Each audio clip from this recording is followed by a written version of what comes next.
ছোট্ট একটি টপিকস নিয়ে আলোচনা করব। সেটা হলো Fiverr এ কি করে আপনারা গিগ বা অ্যাকাউন্ট অ্যাপ্রুভ করতে পারেন। আমরা অনেকেই অ্যাকাউন্ট দিচ্ছি বাট আমাদের অ্যাকাউন্ট অ্যাপ্রুভ হচ্ছে না। অ্যাকাউন্ট অ্যাপ্রুভ হওয়ার পরে গিগ দেওয়ার পরবর্তীতে অ্যাকাউন্টটাকে বা গিগটাকে ডিনাই করে দিচ্ছে Fiverr থেকে। সো আজকে আমরা দেখব সেটা কিভাবে আমরা অ্যাপ্রুভ করাতে পারি, সেই বিষয়গুলো আসলে কিভাবে অ্যাপ্রুভ করাতে হয়।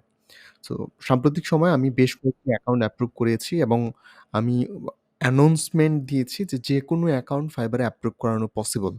আপনারা যদি কিছু টেকনিক্যাল বিষয় মেনে এপ্লাই করেন, তাহলে আপনাদের যেকোনো অ্যাকাউন্ট অ্যাপ্রুভ হতে পারে। সো আমরা দেখব কিভাবে আমরা অ্যাপ্রুভ করিয়েছি এবং আপনারা চাইলে সেগুলো কিভাবে অ্যাপ্রুভ করাতে পারেন। আমার একটি স্টুডেন্টের অ্যাকাউন্ট আমি পোস্ট দিয়েছিলাম যদিও। সো আ আমি কিভাবে অ্যাপ্রুভ করেছি, আমরা যখন এই প্রোফাইলের জন্য এপ্লাই করি, আমাদের প্রায় ১৪ দিন আগে বা ১৫ দিন আগে আমরা এপ্লাই করি। এপ্লাই করার পর আমাদের কি করে, আমাদের গিগটাকে সেলার অ্যাকাউন্টটাকে অ্যাপ্রুভ করে নিই।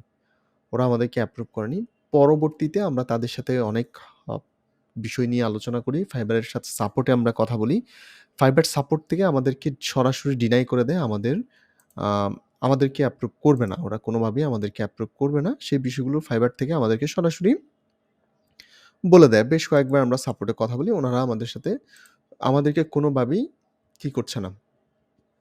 কোনোভাবেই আমাদেরকে ওরা মানে অ্যাকাউন্ট অ্যাপ্রুভ করবে না।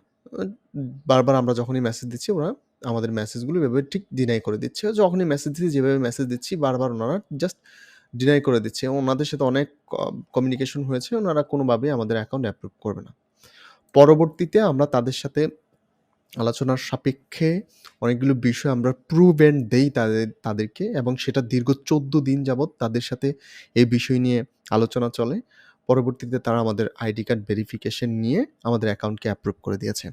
ব্যাপারটা হলো যেটা, সেটা হলো আপনি যখন কোনো একটা গিগ অ্যাপ্রুভ করাতে যাবেন, আমরা জানি যে পপুলার যে ক্যাটেগরিগুলো আছে যেগুলোতে কম্পিটিশন টোটালি হাই, সেই ক্যাটেগরিগুলোর উপরে মূলত গিগ কোনোভাবে অ্যাপ্রুভ করাচ্ছে না। কিন্তু আপনারা যদি দেখেন এখানে কি আছে, এটা হচ্ছে একটা টেকনিক্যাল SEO এর উপরে আমরা দিয়েছিলাম। I mean হচ্ছে SEO নিয়ে যারা কাজ করেন, যেহেতু SEO একদম খুব হাই কম্পিটিশন একটা ক্যাটেগরি, সেহেতু এই ক্যাটেগরিতে আসলে আপনি চাইলেই আপনার অ্যাকাউন্ট অ্যাপ্রুভ করাতে পারবেন না। সো আপনাকে কি করতে হবে? আপনাকে ভালো একটা রিসার্চ করতে হবে। আপনি যে ক্যাটেগরিতে গিগ দিতে চাচ্ছেন, সেই ক্যাটেগরির উপরে ইউনিক একটা রিসার্চ। ইউনিক মিন আপনি বলতে পারেন, "ভাইয়া এখানে অসংখ্য গিগ আছে। আমি যখনই রিসার্চ করব কোনো না কোনোভাবে, কোনো না কোনো গিগের সাথে আমার গিগটা মিলে যেতেই পারে।" স্বাভাবিক অর্থে। সেটা মিলে যাওয়াটাই স্বাভাবিক। আপনারা ট্রাই করবেন সেই স্বাভাবিক জায়গাটাকেই একটু আরেকটু সুন্দর করে রিসার্চ করে মিনিমাম 60% ইউনিক রাখতে হবে। আপনি যখনই একটা গিগ অ্যাপ্রুভ করাতে চাইবেন, আপনার গিগের মিনিমাম 60 থেকে 70% যদি ইউনিক থাকে, আপনার গিগের আ যেমন ধরুন ডেসক্রিপশন, টাইটেল যাই থাকুক না কেন, যেই বিষয়গুলো আমরা মূলত কপি করে নিয়ে আসি, সেই বিষয়গুলো কপি না করে আমরা যদি একটু ChatGPT দিয়ে ইউনিকভাবে তৈরি করি, তাহলেই কিন্তু কি হয়? আমাদের গিগটা ইউনিকভাবে তৈরি হয়ে যায় এবং পিকচার, ফোন নাম্বার বাকি যেই বিষয়গুলো আছে সেগুলো অ্যাজ ইউজুয়াল আমরা ইউজ করতেই হয়, সেগুলো ডেফিনিটলি একদম ফ্রেশ রাখার ট্রাই করবেন। এই গিগটা পাবলিক হওয়ার ১ দিনের মাথায় আমরা ২ দিন আগে গিগ পাবলিক করেছে। I mean হচ্ছে আমাদের ভেরিফাই করার ১ দিন পরে আমাদেরকে দিয়েছে। তার মানে হচ্ছে গত পরশুদিন আমাদের ভেরিফাই হয়েছে।